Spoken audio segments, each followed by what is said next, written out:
7واں سوال ہے، کیا عید میلاد النبی کی نظر و نیاز کھانا جائز ہے؟ آپ کے گھروں میں بھی لوگ کھانے کے لیے کچھ نہ کچھ دے کے جائیں گے، جو لوگ پکاتے ہیں، جیسے عید کے دنوں میں، بڑی عید پر، بقرہ عید پر بھی لوگ گوشت وغیرہ آپ کے گھر دے جاتے ہیں پکا ہوا، یا ویسے ہی ان دنوں بھی نظر و نیاز آتی ہے، کسی نے منتیں مانگی ہوتی ہیں، کوئی ختم دلوا کے اس کو بھیج رہا ہوتا ہے.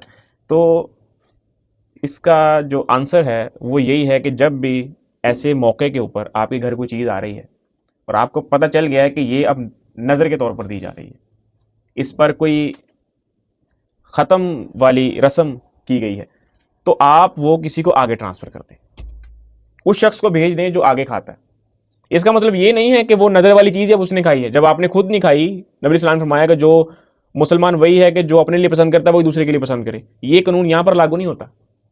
یعنی آپ کو چیزوں کو دیکھنا پڑتا ہے کہ کون سا اصول کہاں پر لاگو ہوتا ہے. اس کی میں آپ کو ایک مثال دیتا ہوں، آپ کو بات سمجھ آ جائے گی. نبی اسلام نے فرمایا کہ آپ نے اپنے بیت الخلاء جو ہیں وہ اس طرح بنانے ہیں کہ جب آپ ان میں بیٹھیں تو آپ کا چہرہ مشرق کی طرف نہ ہو اور آپ کی پیٹھ جو ہے وہ مغرب کی طرف نہ ہو، یا آپ کا چہرہ مغرب کی طرف نہ ہو، آپ کی پیٹھ جو ہے وہ مشرق کی طرف نہ ہو. یعنی میرے اس سائڈ پر مشرق ہے، میرے پیچھے ہے مغرب، رائٹ سائڈ پر شمال ہے اور الٹے ہاتھ پر جنوب.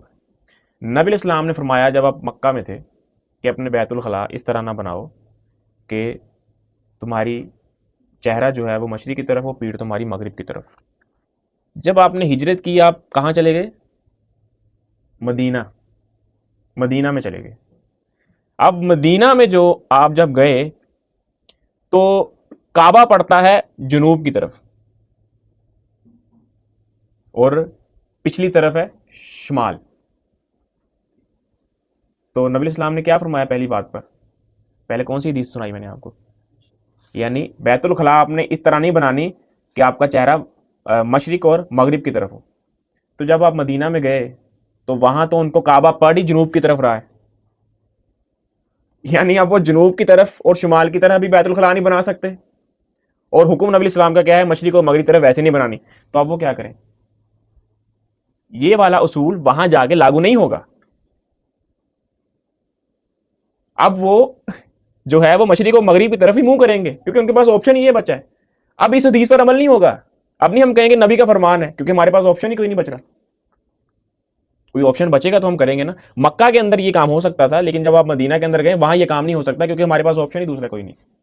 تو بے شک نبی کی بات ہے، مانی اس وقت جائے گی جب آپ کے پاس کوئی آپشن ہوگا. اگر آپشن ہی نہیں ہے تو ہم یہی سمجھیں گے کہ یہ صرف ایک خاص نوعیت کی بات تھی، یہ وہیں تک تھی. تو جب آپ کے پاس کوئی ایسے موقع کے اوپر کوئی نظر و نیاز آتی ہے یا کوئی ختم والی چیز آتی ہے تو آپ اس کو آگے ٹرانسفر کر دیں گے. اس سے کیا فائدہ ہوتا ہے کہ جو آپ کو وہ چیز دے کر جاتا ہے اس کی تو نظر ہوگی پوری، اس کی نظر تو پوری ہوگی. اس نے آپ کو کسی کے نام پر اللہ کے علاوہ یا ثواب کی نیت سے کوئی چیز دے دی اور آپ اس میں آپ متذبذب ہیں. جب اس نے وہ چیز آپ کو دی تو اس کی نظر پوری ہو گئی ہے. اب آپ جب وہ چیز آگے کسی کو دیں گے تو آپ اللہ کے لیے دے رہے ہوں گے، آپ کی تو نظر کی نیت نہیں ہے نا.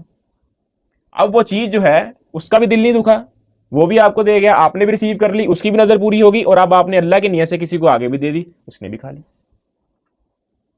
آپ تو نظر کی نیت سے نہیں نا دے رہے، آپ نے تو اس پر ختم نہیں پڑھایا نا کوئی. جس نے وہ کام کیا تھا وہ چیز جب آپ تک پہنچی ہے تو وہ وہیں پر کلیئر ہو گئی ہے. اب جب آپ سے آگے جائے گی تو وہ اللہ کے نام کی ہی جائے گی.